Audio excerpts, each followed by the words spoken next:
Welcome to another exclusive interview with VIT Today. We have with us today Mr. Jaydeva Ranade, a former additional secretary of the Cabinet Secretariat for the Government of India. He currently presides as the chairman of the Center for China Analysis and Strategy. Sir is here with us today to discuss a career in intelligence and the current situation between India and China along our borders. Welcome, sir. Good morning. It's a pleasure to be with you. It's a pleasure to interview you, sir. The honor is all mine.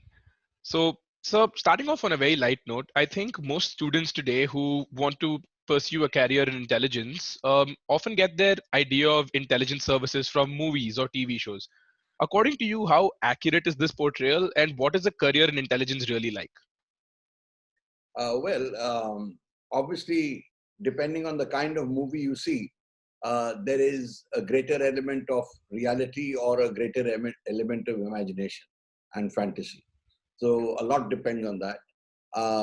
But one thing I will say is that there seems to have been an increase, a marked increase in the number of movies which are based on the intelligence profession nowadays, including some which tend towards being more realistic.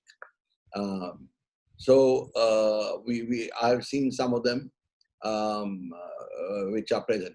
But let me just say that the intelligence profession, it's a career which is where you require to have a lot of initiative, and you certainly don't have the lifestyle that James Bond has, but you do get into situations and you do have a lot of excitement, shall I say, depending on what you're doing, of course. But it's a good profession to be in. Of course, sir. So now I think one of the most common issues that we see on the news and something that's on everybody's mind is the conflict between India and China at the border. But often we hear about the happenings and what exactly the situation is, but we don't really hear a lot about the implications that this conflict might have further down the line. So, with respect to our national security, the way our markets function, and so on, what could the possible implications of this conflict be? Well, what we are seeing today is certainly way different from what the Chinese have done in the past. And the kind of force deployment along the line of actual control and the multiple points at which they have arrived, it is almost similar to what happened in 1962, along with, the menace that was there at that time. So I think we need to keep that in mind. The second thing that I look at is that the Chinese have, despite 2 months now of talks, which started in May, or rather are requesting negotiations started in May, the talks themselves started, I think, 5th or 6th of June, there has been little progress. In fact, reinforcements continue to be called in by the Chinese along the LAC to the points where they're already present, and it has extended now to include Arunachal Pradesh. So it is certainly very different from the past. I think it brings to the fore the fact that so far, for so many years, we have been talking about so-called India-China friendship. As far as the Chinese leaders are concerned, they have been very pragmatic, realistic, and intent on pushing forward their national interests, regardless of this so-called friendship that is supposed to exist. Many of us, incidentally, did not subscribe to the point of view that there was, a friendship or a good feeling towards each other, if I may say, at least from the Chinese side. The reasons are that their actions didn't indicate it. But now I think the scales have fallen off. And for India, we have also, in the last few years, altered our policy of how to deal with China. And there has been a more unyielding and firm posture on issues of national sovereignty and territory. So I think that is a change that China should have factored in from the time of their incursion, at least in Chumar, at the time of Xi Jinping's visit here in 2014. But they didn't. Doklam would have been another clear example for them as to how we intend to deal with such issues now. but obviously that hasn't. So now we are seeing this present situation where for 2 months we are at a standoff, we are facing off with each other with massive deployment of troops and forces. There is, I think, a high element of tension and uncertainty. And I think as far as I can anticipate that in future, uh, trust will be absent in our relationship. What we now talk about trust deficit, I think, should be replaced by an absence of trust. So the road ahead, in case China wants to reciprocate, but I think India would want to try and bring about some improvement in relations. And if China collaborates, it's going to be a long road ahead.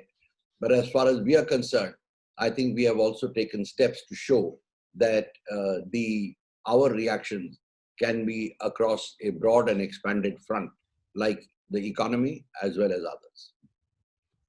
So you mentioned that the conflict that we have with China right now is quite unlike most of the recent conflicts that we've had. But drawing from their actions around the globe and their previous engagements with us, are there any patterns that we have to be specifically wary of? Anything we should be looking out for in the near future?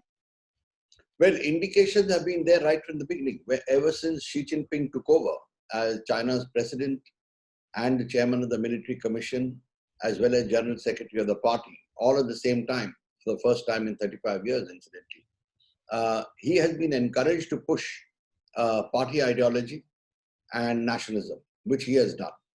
Uh, as far as India is concerned, he has made it very clear that China will go ahead and try and get the territories that it claims are theirs. And we saw that happening at the first visit by Li Keqiang, the Chinese premier, to India as premier. That was in 2013 in May. That was the first major incursion under Xi Jinping.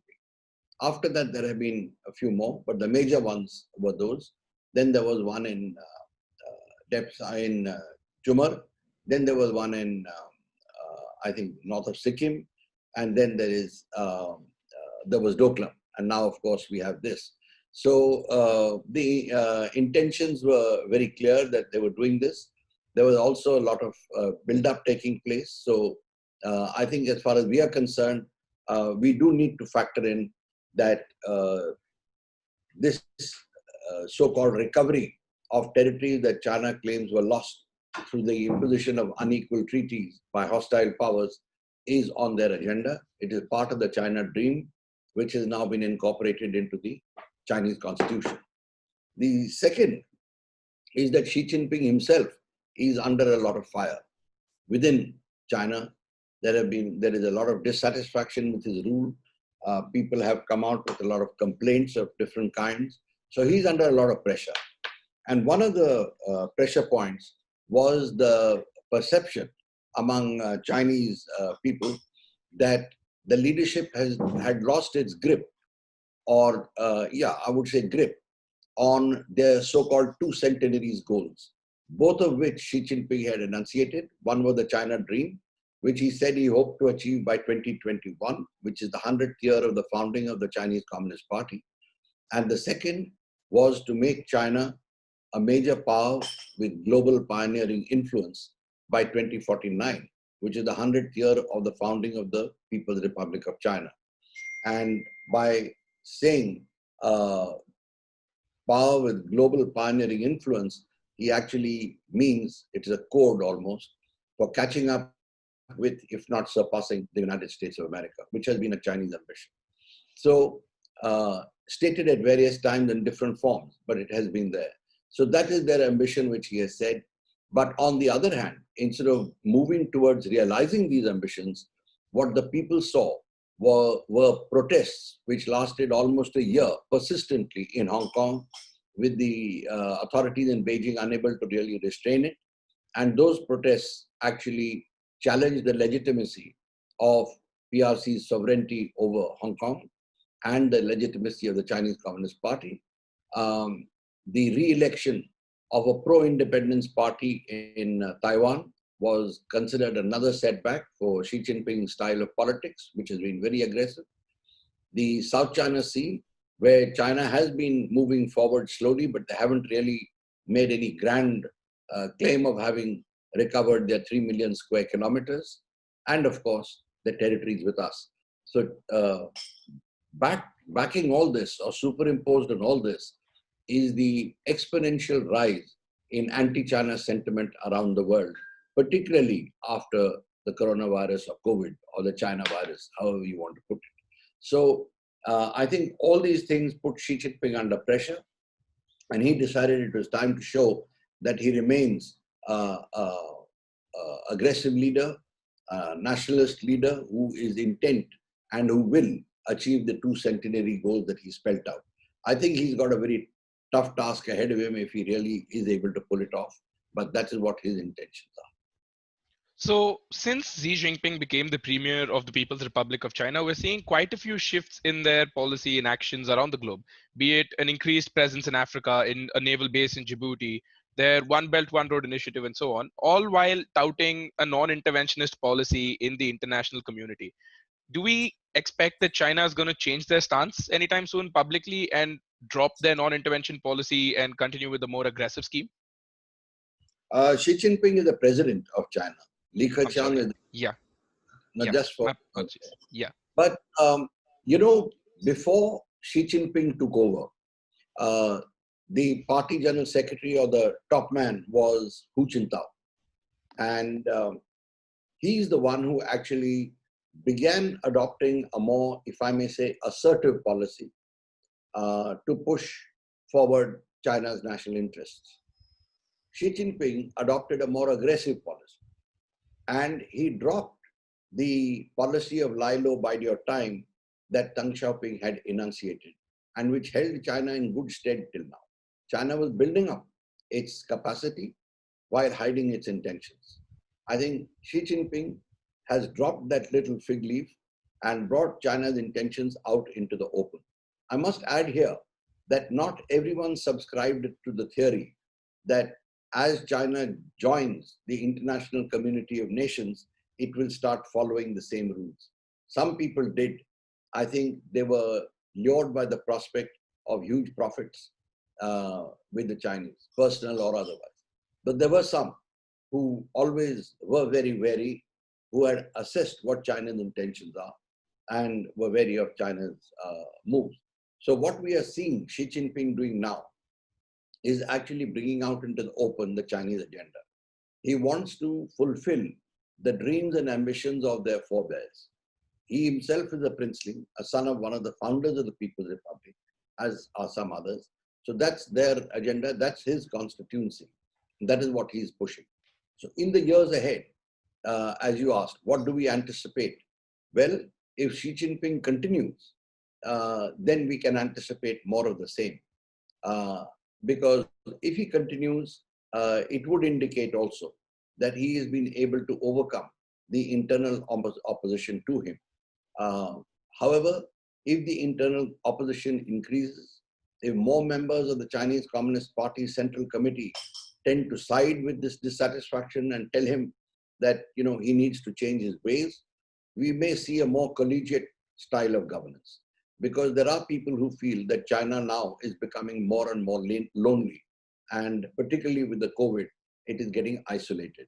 So that is also the assessment of a think tank, a leading think tank of the Chinese foreign intelligence establishment. I think if that happens, he will maybe pull back a bit. But once he is out of power, if he is out of power at the forthcoming party congress in 2022, then we might see a change. But that all depends on the legacy that he leaves behind. Right. So when we talk about a generally eastward shift in the economic power, we also talk about how China is becoming an economic superpower, right? And now in the conflict, we have banned about 49 Chinese apps in India as a response to their actions. Now, this I feel has overshadowed some of the import restrictions we already had on Chinese products. So should we be taking a more hardline stance on these imports? And if so, will it be sustainable for us in the long run? We have banned so far 59 apps. They have administered an economic blow to China because there are a few billions of dollars which they are going to suffer as a loss as a consequence. You know about TikTok, etc., Yeah. being downloaded by over 300 million people, let's say, things Hmm. like that. So Hmm. it's a blow, and I suspect that other countries will follow the lead that India has taken. Secondly, I'm not aware of our having uh, banned or put restrictions on Chinese imports per se. Maybe on specific items it could have been. But we are now extending it. And for example, BSNL and the government telecommunications companies have been told not to allow Chinese, not to take Chinese equipment in the tenders that they float, and not to allow Chinese participation in the tenders that they float. So they have cancelled a 4G tender that was just out, and now they will rework it without Chinese involvement. I think that puts the Chinese participation in 5G on very shaky ground. And if you ask me, I have always maintained, and I would say even now, that they should not be allowed. After all, you cannot have a hostile power, uh, embedded in your most critical communications infrastructure. So I expect a hardening of India's position. We heard our Minister Gadkari the other day saying that he will not allow them into infrastructure projects. Uh, when these actions are being taken, we must keep in mind that the largest market in the world today, which is untapped and which China can hope to get in or could have hoped to get in before it did what it did, was India. The US market is at the moment down because of COVID. The European market is down because of COVID. So are we, down because of COVID. But we are a huge market and we are untapped. Once the United States starts coming out of COVID and economic recovery starts taking place, I personally consider it very, very unlikely that they will open up to China. They will allow China, obviously, they cannot totally de-link, but probably China will find about 70% of the market accessible to them. Similarly with Europe, because anti-China sentiments are very high. And I think in India's case, we need to really administer a lesson to the Chinese that they cannot have their cake and eat it too. As they are saying now, keep geopolitics separate and trade separate. But they themselves never do that. Right. So one of your postings was as a minister in the Indian embassy in Washington, right? And now I was interested to find out what you found as an interesting parallel or difference between our political system and theirs. What separates them from us or us from them? Well, there are a lot of differences. I will mention two or three. One is that there is a clear balance of power which they have done. Now, in the Indian system, for example, if we take today's case, at the central level, when the Prime Minister is elected, and if his party is also elected in a huge way with a majority, then his power or his authority is virtually unchallenged. Like the situation today, if the BJP, for example, has captured the Lok Sabha, they capture the Rajya Sabha, and they have a prime minister, then virtually there is no opposition. So here we depend on the fact that there is a substantive opposition in place which can provide a check and balance to the government. In the United States, again, it's the same thing, but they have a Senate, they have a House of Representatives, which normally is very difficult for one party to monopolize. And the president, even if he's from that party, he has to contest his election as a president alone. So that is an inbuilt system. The second thing is that the Congress there has the authority to carry out many independent activities, and so does the Senate. And for certain things, the president has to go to them. For example, like declaring war, etc. In our case, he doesn't have to. So there are fundamental differences. But in India's case, we have the states, which are more federal in structure, where the states have their own power and authority under the constitution and otherwise. So to that extent, I would say that this democracy that we have here is more active at the level of the provinces and states, unlike in the United States where they're a bit more dependent. But if you go lower, in the US, at the local level, at the what we would call the district or the panchayat or whatever, they have financial autonomy which gives them more freedom. So they decide where they want to have a school, they decide whether X is eligible to become a teacher or not, or whether he should be thrown out, things like that. In India, you cannot do it. He's appointed, whether he comes or not, it's between you and your God. But that is the kind of situation we have here. So it's a mixed bag. And I will not say that, one is better than the other, but that's how it is. Yeah. So now when we talk about US, China, Russia, or any of the permanent members of the SC, they do have a certain power given to them. And now that India has become a non-permanent member of the SC for the current term, what kind of implications will this have on the situation in Galwan? What kind of discussions could impact the situation from the SC? Well, obviously, we are in the UNSC now by rotation, so we have a voice, but we don't have a veto, which the permanent members have. However, that is the point, I made slightly earlier about China getting isolated. In the event of a showdown, if a showdown happens between India and China, then I expect that the countries who support us will take the matter up in the United Nations Security Council and try and tell China to stop it. And given the present climate that exists, maybe they might even make moves to tell China that if it doesn't stop, then they will do ABC, including sanctions, etc. So I think that will be of benefit to us, though we will not be able to directly play a role in moving that motion. Secondly, I think what we are seeing, the coalition of, shall I say, democracies, the United States, France, UK, those countries, Japan, already moving and adopting a tougher posture with China.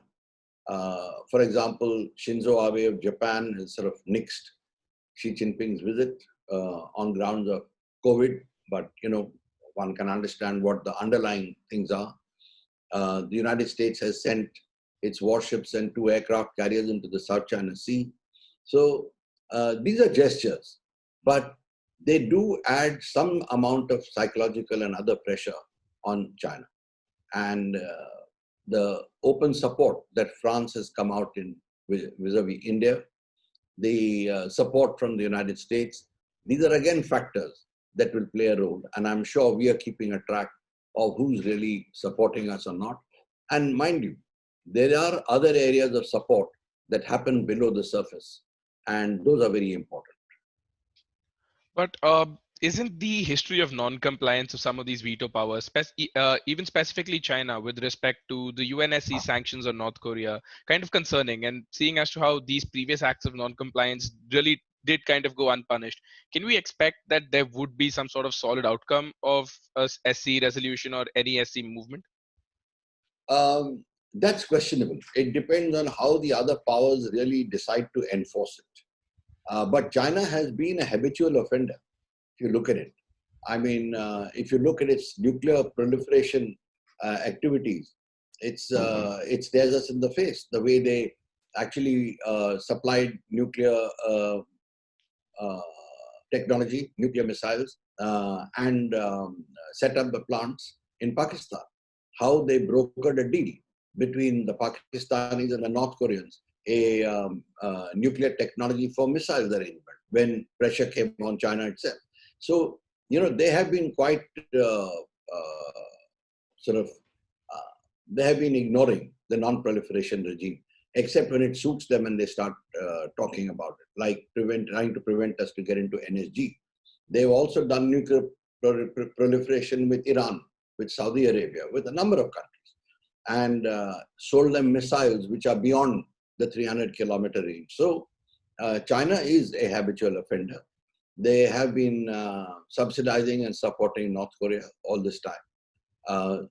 But then, if you look at it, might seems to be right. And even other countries, like where it hurts their interest, they go ahead and do what they like to do. Like we saw the Russian entry into Afghanistan and the American entry into Iraq and Afghanistan. So this is a fact of life we all have to live with. But the bottom line is, between China and India, how we deal with China is our problem. And I think we are dealing it correctly now. All right. So, in conclusion, on a lighter note, a lot of students, as I said earlier, aspire to take a career in intelligence. So, with this time that they have right now, is there a specific character trait they should be working on, or a specific skill set that they should try to learn, which would Well, benefit them in the career? I think it's a great career to have if one gets into it. You're limited only by your imagination, really, because a lot of time you're alone in the field. Um, you don't have, others around you. You're on your own. You're in a hostile environment in any case because you, wherever you are, even if it's a friendly country, you're doing things which are violating their laws. So you are in that kind of. So there is that kind of tension within you that builds up, but it's a good tension if you enjoy the profession itself. Don't go into it if you're looking for a 9 to 5 kind of situation. But if you're looking for something where your mind is active, you got to be active. You got to be at it all the time, looking for an opportunity. It's a difficult job. It's not easy. And basically, what you're asking is telling a man to sell his country out to you for whatever consideration you are able to offer. So it's a challenge, but I think it's a very interesting challenge. It leads one up very fascinating avenues. What a person needs to do is, of course, have a good background and knowledge of international affairs. He should be able to pick up an opportunity the moment he sees it. So a bit of psychology, human psychology, how to read a man, how to try and get him on his pressure points or his weak points. These are important considerations. Quick reflexes. He should be physically fit because he will have to work at strange hours, odd hours. Um, he needs to have a personality or develop a personality, I would say, to be able to get along with others. Like if, for example, you and I meet, in some cases you find a person is not responsive at all or he turns you off. The other guy, in fact, tries to be friendly and win you over. So one has to have that kind of a thing. So I think there are all these factors that go in. And as someone told me once, we are not looking for geniuses, but we are looking for good guys. And good, I don't mean Boy Scouts, but good guys. Yeah. So, on behalf of all our readers and all of us at VIT Today, I'd like to thank you wholeheartedly for this opportunity. I really learned a lot during this interview, and I'm pretty sure our readers will enjoy it too. Thank you so much, sir, for coming on with us and talking about the situation and our career in intelligence. Thank you very much. And it's been a pleasure interacting with you. Yes, sir. Same, sir. Thank you. Bye bye.